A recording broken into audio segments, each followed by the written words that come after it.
పెద్దలు రేవంత్ రెడ్డి గారు తెలంగాణ రాష్ట్రంలో ఉన్నటువంటి మా క్రైస్తవ సోదరులు సోదరుల యొక్క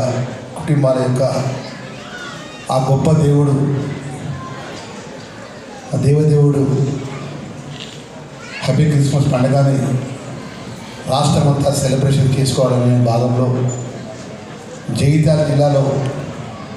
జిల్లాకు సంబంధించినటువంటి చర్చస్ నడుపుతున్నటువంటి అధికారులు, ముఖ్యంగా ఈ జిల్లాలో స్థానిక శాసనసభ్యులు డాక్టర్ గారు సంజయ్ కుమార్ గారు ఈ సెలబ్రేషన్లో భాగంగా జిల్లాకు సంబంధించిన జిల్లా కలెక్టర్ గారు సత్యప్రసాద్ గారు, మా ఆర్డీఓ గారు, జిల్లాకు సంబంధించిన అధికారులు, మా శత్రు గారు, ముఖ్యంగా మా జిల్లా కాంగ్రెస్ పార్టీ అధ్యక్షులు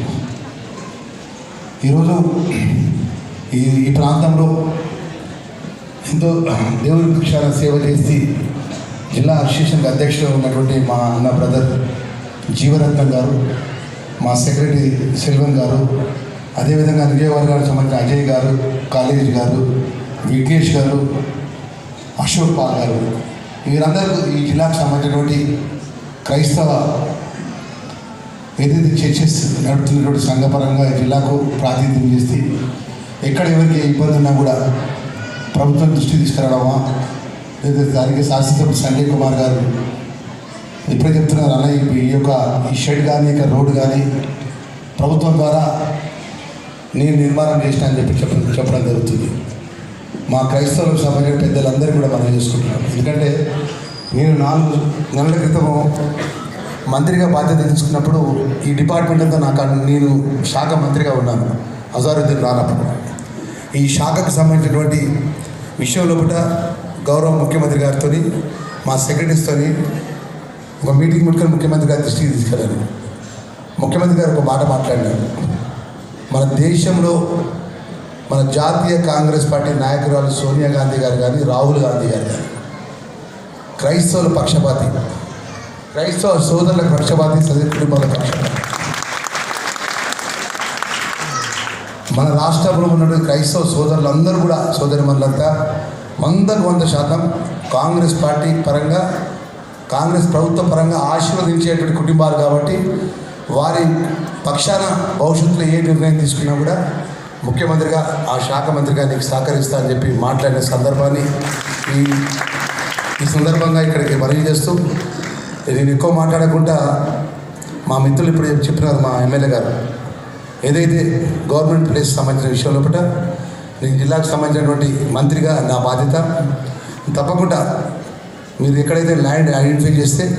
మీరు క్యాబినెట్లో పెట్టి అది ఆమోదం చేసి అధికారపరంగా శ్మశాన వాటికి ఏదైతే చివరిగా శ్మశాన ఒక మంచి పేరు పెట్టారు, సమాధుల తోట అని మా జీవరత్నం అన్న పెట్టినారు. అందరం పోయేది అక్కడికే కాబట్టి గొప్పగా తప్పకుండా మా బాధ్యతగా ఈ జిల్లా మంత్రిగా, ఎందుకంటే ఈరోజు మొదటి కార్యక్రమాన్ని మంత్రిగా నేను బాధ్యత తీసుకున్నాక గొప్ప ప్రేమ గలటువంటి దైవ జీసస్ నమ్మినట్టు కుటుంబాలు గొప్ప ప్రేమతో ఉంటారు, అభిమానంతో ఉంటారు, నమ్మకంతో ఉంటారు. మీరు ఒక మాట ఇచ్చారంటే నిజాయితీగా ఉంటారు. కాబట్టి మీ పక్షాన గౌరవ ముఖ్యమంత్రి గారు కానీ, ప్రభుత్వంగా తరఫున మంత్రిగా నేను కానీ, మా శాసనసభ్యులు సంజయ్ కుమార్ గారు కానీ, మా జిల్లా కలెక్టర్ గారు కానీ మీ న్యాయమైన సమస్యల విషయంలో కూడా తప్పకుండా మీరు అడిగిన ఏదైతే మీ శ్మశాన వాటిగా స్థలాల విషయంలో ప్రభుత్వ పరంగా నిబంధనలకు అనుగుణంగా మా మంత్రిగా మా జిల్లా కలెక్టర్గా ప్రతిపాదన పంపిస్తే మా శాసనసభ్యుల యొక్క ప్రతిపాదనతో నేను ఏదైతే క్యాబినెట్లో పెట్టి అన్ని విధాలు కూడా మీకు ప్రభుత్వ పరంగా ఆమోదం తెలిపే విధంగా నేను నా యొక్క బాధ్యత నిర్వర్తిస్తాను విషయాన్ని కూడా మనవి చేసుకుంటూ, ఇంకా మా క్రైస్తవ సోదరులందరూ కూడా మన రేపు సాయంత్రం 5 గంటలకు రాష్ట్ర ముఖ్యమంత్రి గారు పెద్ద ఎత్తున ఎల్బీ స్టేడియంలో మన క్రైస్తవ సోదరులతోని సోదరిమణులతోని మొత్తం తెలంగాణ రాష్ట్రంలో ఉన్నటువంటి ఫాస్టర్స్ అయ్యగారులతో పెద్ద మీటింగ్ ఏర్పాటు చేయడం కూడా జరిగింది. మేమందరం కూడా ఈ రాష్ట్ర ప్రభుత్వం మీకు అన్ని విధాలా కూడా అండగా ఉంటుంది. మీరు ఏది కోరినా కూడా మీ సమస్యల విషయంలో కూడా ఈ రాష్ట్రంలో, ఈ దేశంలో అన్ని వర్గాల వారు, అన్ని మతాల వారు సమానంగా ఉండే విధంగా సెక్యులర్ పార్టీ కాంగ్రెస్ ప్రభుత్వము. కాంగ్రెస్ పార్టీలో మీ అందరికీ తెలుసు రాహుల్ గాంధీ గారు ఆ రోజు మణిపూర్లో జరిగిన సంఘటన విషయంలో ఒక్కరే ఈ దేశంలో మణిపూర్లో జరిగిన సంఘటన విషయంలో కూడా ఆ ప్రాంతానికి పోయిన నాయకుడు మన రాహుల్ గాంధీ అనే విషయాన్ని కూడా మన క్రైస్తవ సోదరులు మర్చిపోయారు. ఈ దేశంలో అందరికీ సమానమైన హక్కు ఉంటుంది, అన్ని మతాల వాళ్ళు అన్ని వర్గాల వారు సమానంగా ఉండాలనేటువంటి మన నాయకత్వం ఈరోజు గౌరవ ముఖ్యమంత్రి గారు రేవంత్ రెడ్డి గారి రాష్ట్ర ముఖ్యమంత్రిగా ఉన్నారు, మంత్రిగా మేమందరం ఉన్నామనే విషయం మనం చేసుకుంటూ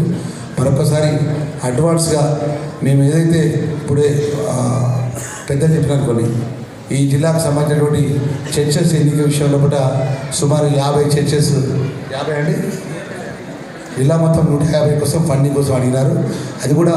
నేను రేపు మీటింగ్లో ముఖ్యమంత్రి గారికి రిప్రజెంటేషన్ ఇస్తాను. ఎందుకంటే ఫండింగ్ అంటే ఫైనాన్షియల్ కొన్ని లింకప్ ఉన్న ఇష్యూ కాబట్టి వారి దృష్టికి తీసుకెళ్తా మన జిల్లాకు సంబంధించినటువంటి